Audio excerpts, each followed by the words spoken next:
Friends, welcome back to the second part of session 6. As I told you, we discussed about the fact analysis in the first part of this session 6. In the second part, I would like to concentrate on three different tools. One is multiple responses analysis, and then custom tables, and reliability test. These three things I would like to concentrate. So let me go to the SPSS. I'll go to file. I click on open. I click data, and I'll go to my folder, uh, desktop, then SPSS online course, final data set.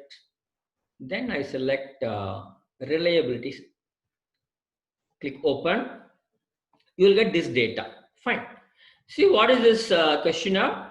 See, I collected data from 265 respondents. I just asked them 13 questions. All the 13 questions are about a single concept. What's the concept? To what extent the respondents are having information literacy skills with regard to search strategies, for example, or information literacy, how literate they are in identifying and searching the required information.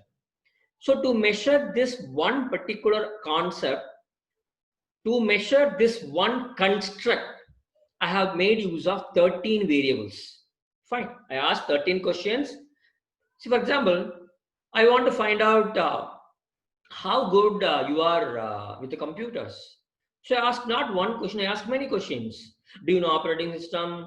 Do you know MS Office? Do you know MS Excel? Are you good in internet? Do you have email account? Are you a member of social groups? So I ask many questions. And all these questions should be framed in such a manner that these 13 questions, which are constructed to test one particular value called information literacy skills, or level of satisfaction with regard to e-resources, or their happiness in the working atmosphere, something like that, anything, then all the 13 variables are to be related to each other. That means the data what you collect from these respondents with the help of these 13 questions, 13 variables should be able to tell you exactly the information literacy skills of the respondents. So they should be exactly define the level of satisfaction of the respondents. So you have to find out how reliable these 13 variables are in depicting the factor what you'd like to extract from the questionnaire. Fine.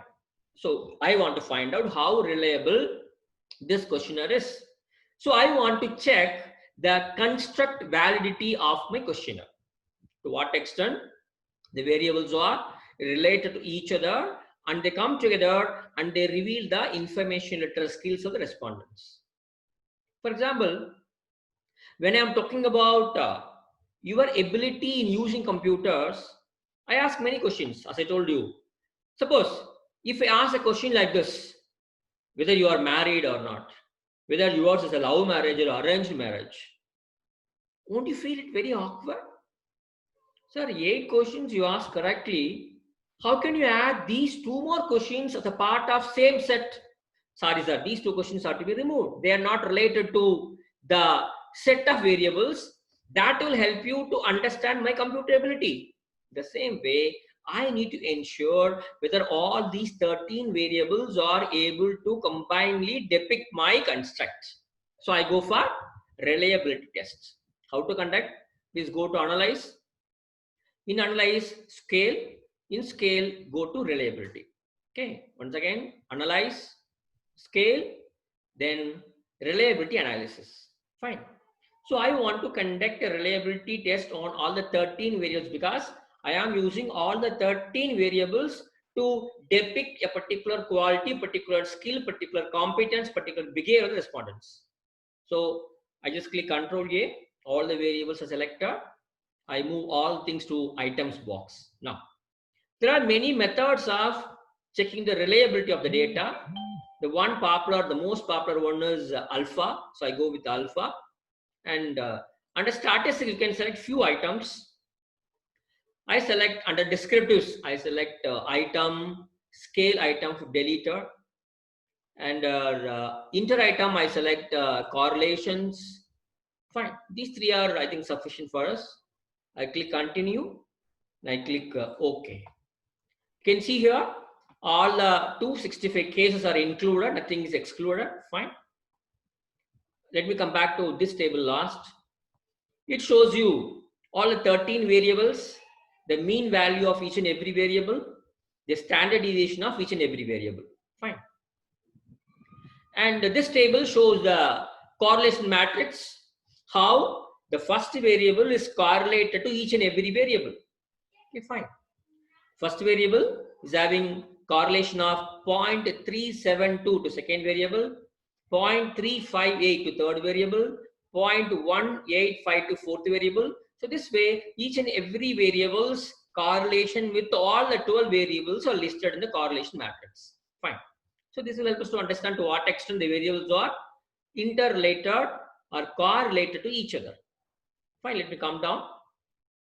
This tells you what is the scale mean, and the one thing what you need to see in this table is Cronbach alpha item if deleted. So before we analyze this table, let me go up and show you the result of our analysis. Reliability statistics, it says that number of items 13 and Cronbach alpha is 0.819. Please understand, there is a rule that if Cronbach alpha is 0.7 or more than 0.7, you can say that your variables are reliable in showcasing the expected behavior, competence, or skills. So here I can say that whatever 13 variables I have used, they are all reliable. They all come together. They form a scale. What is a scale? Maybe a information literacy scale, or level of satisfaction scale, or happiness scale, or something like that. They form a scale, a single scale that reflects the information literacy skills of the respondents. So now I can assure that the data, what I am going to collect from my respondent is going to be reliable. Fine. Here the question comes here. Sir, shall I have all 13 items, or shall I have to remove one or two? That you can find out by seeing the last column given over here. Cronbach's alpha if item deleted. It tells you if, for example, let us find out a variable which is having the least alpha, this variable.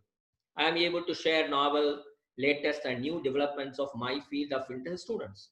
This variable will have or if you remove this particular variable from the 13 variables, then the total alpha value will become 0.797.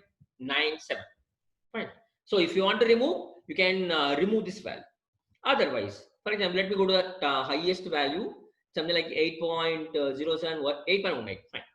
If you remove the first item, I can get information quickly or in time. If you remove this particular variable and conduct reliability for the remaining 12 variables, you will get the Cronbach alpha value of 0.818. So the Cronbach value, the reliability scale is increasing. So this way, if by removing one or two items, if your reliability scale will increase so much, you can think of removing those one or two items. Here I am not going to remove because here Cronbach alpha is already 0.819. By removing any one of these items, my Cronbach alpha value will not increase. So I retain all the 13 values, 13 variables, and I'm sure they are reliable and they form a good scale. So this is one test called the reliability test, where you can employ Cronbach alpha method. This is one thing I would like to show you. And secondly, I would like to show these two things using a simple data. One is custom table and another is multiple response analysis. Okay.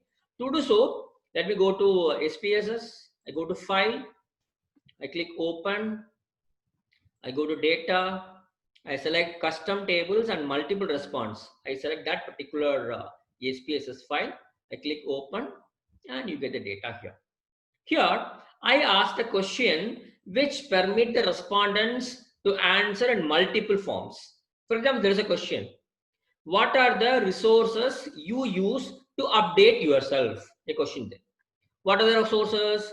Printed books, printed journals, magazines, newspapers, e-resources, and friends. So I have given 6 resources.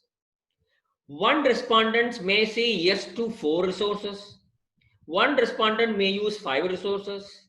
One respondent may use all the 6 resources. One respondent may use only one resource. So there is a possibility of getting multiple responses for this particular question. So if your question is permitting you to collect multiple responses and how to prepare a frequency table for these kind of multiple response questions. Fine. That is what I'm going to show now. Let me go to analyze. In analyze, there is something called multiple response. Go to analyze, multiple response, select define variable set. It asks you what are the variables you are going to consider to prepare the frequency table for multiple response question. So let us define the variables. So I have got 1, 2, 3, 4, 5, 6. Using shift and control down arrow, you can select the required number of variables. My question comprises of these 6 resources. I choose and I click and bring all the 6 items under variables. And here you have to decide whether you ask the dichotomous question or category questions. If your data is dichotomous, like yes or no question, you would have given some codings. Yes means 1, no means 0, something like that. For example, where are those codings? If you go to variable view, you can see here, I just given values here. Books, 0 means no, 1 means yes. They have to say. If they are using books, they have to say 1. They're not using, they have to put 0. So I just given a coding here. Okay, fine. So I go to analyze, multiple response, define variable set. Here, I would like to list only those responses who said yes. Okay, I don't want to get the response on how many people don't use books, how many people don't use journals. I want to know how many people are using books, journals, newspapers. So I selected 1. If it is a category like 1, 2, 3, you can select which category you want to display. So since this is a dichotomous question where the respondents have to say either yes or no, I select 1 because I want to get only those responses who say yes, I am using books. Fine. I selected 1. If you want to give a name, you can give a name or label also. You can give anything you can give. And then you select the variables one side because I just went back and came no. Select the variables. Dichotomous 1, only yes answers I want. Given a name, then add. Okay, then close. Here you can see whatever name I have given has come here. So one particular variable is defined. One variable set is defined. Close and come back. First step is over. So what the first step? Analyze, go to multiple response and define. That is over. Now I would like to prepare a frequency table for this multiple response set. How to do that? Please go to frequencies, analyze, multiple response, frequencies. Okay. Here, whatever name you have given for that multiple response set that has come here, you move to tables for and give OK. You can see here, it has come. Books are used by 10, journals by 16, magazines by 6, newspaper by 15, e-resources by 5, and friends and peers by 11. Totally 63 responses are there. And you know very well, I collected data only from how many respondents? You can see only 20 respondents. Only 20 respondents have answered these questions. But when you see the output, I could see 63 responses. Mean that there is a multiple response system. The same respondent who uses books may also use journals, may also use magazines. So in these kind of questions, whenever you want to prepare a single frequency table for multiple responses, you can make use of this analyze multiple response option. Fine. The second thing I will tell you. And what is the third thing I will like to tell you? See, apart from normal frequency tables and cross tabulations, You can think of generating customized tables for you. When your data is very big, having many variables, you think about constructing your own customized tables. For example, let us say the same example. I have collected data from 20 respondents on a multiple result questions, yes or no. And here there is another variable by name gender. I have just given a male and female coding. Let us see how we can prepare a custom tables. So go to analyze. In analyze, there's an option called a custom tables. So analyze, custom tables. There again custom tables. You get this particular box where you can select which variable should appear in the rows and which variable should appear in the columns, and what kind of statistics, either percentage or count or mean or median, standard deviation, what kind of statistics you want to display on the tables. Fine. Here I select gender and I drag and drop it here. Drag and drop. I select it, I bring it, I place it over here. This way we can move it here. Now gender is taken to the column. Fine. Once you have selected an item to be appearing on the column, here you can decide what kind of summary statistics you want. I click on summary statistics. For example, I want maybe column percentage. Click OK. Already count is a frequency count is there. Now I selected column percentage. Apply to selection. You can see here percentage has come automatically. Now let me select all these variables 1, 2, 3, 4, 5, 6. I select all the variables. I drag and drop them in the row. You can see now yes, no, yes, no, yes come in the rows. Now for this particular row items, I select categories and totals. I say that I want total. Fine. If you want yes to appear first, just click here. You can select this and click up arrow. Yes will come first. No will come second. Fine. Here total option is there. Click apply. And you can see here total has come. Total has come for all the 6 resources. And you can see the percentage here. I can see give OK. So you can here in a single table, you can see all the 6 items. And every item has got yes, no, and total item. And each item has got count and percentage both for male and female. Instead of doing this, if you go to analyze descriptive statistics and frequencies, you'll get 6 tables. For book separate table, journal separate table, magazine separate table, you'll get 6 different tables. But if you're making use of custom table option, this kind of big tables with the columns, rows, column percentages, row percentages, column total, row total. Here only row total is there, column total is not there. So if you want again a total, you can think of it. Let me close this window. Go to analyze, custom table, again custom table. Here I want the total to appear after male and female. So select gender. Here summary statistics. Okay. Categories and total. Click total. Apply. And you can see here, yeah, an extra column has come here called the total. Okay. You can see here male 6, female 6, total 10. This we can have a column total, column count, row total, row count. And even if you want to conduct some statistical tests like chi-square or independent sample test, you can do that also from here. Fine. So that is also possible in custom table. For example, analyze, custom table, the table is there. For this table, I want to conduct a chi-square. I want to see whether there is an association between the gender of the respondents and whether they prefer books or not, whether they prefer journals or not, to get the required information. So here, test statistics, you can go here and you can select test of independence, chi-square you can select, you can say OK, you can see the result. The descriptive statistics, just below that, you can see the result of chi-square. So this way, custom tables can be created very easily in SPSS. So in the 6th session of today, we discussed about factor analysis and we talked about multiple response analysis. We had seen how to prepare custom tables and how to check the reliability of the variables what I have collected in the form of questions to the respondents. So this is what we have got for today's session.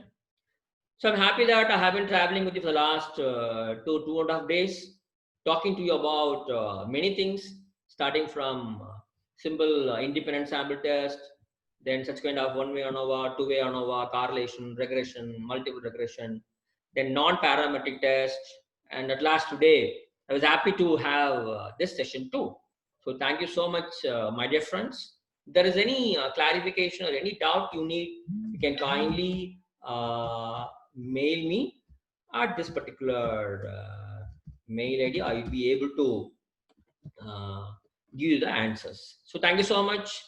Take it very easily. SP is very, very easy to learn if you understand the concepts. So understand the concepts and make use of SPSS. Practice, only practice will make you perfect. If you keep on practicing, you'll become the one of the most widely used users of SPSS. My best wishes. Thank you so much.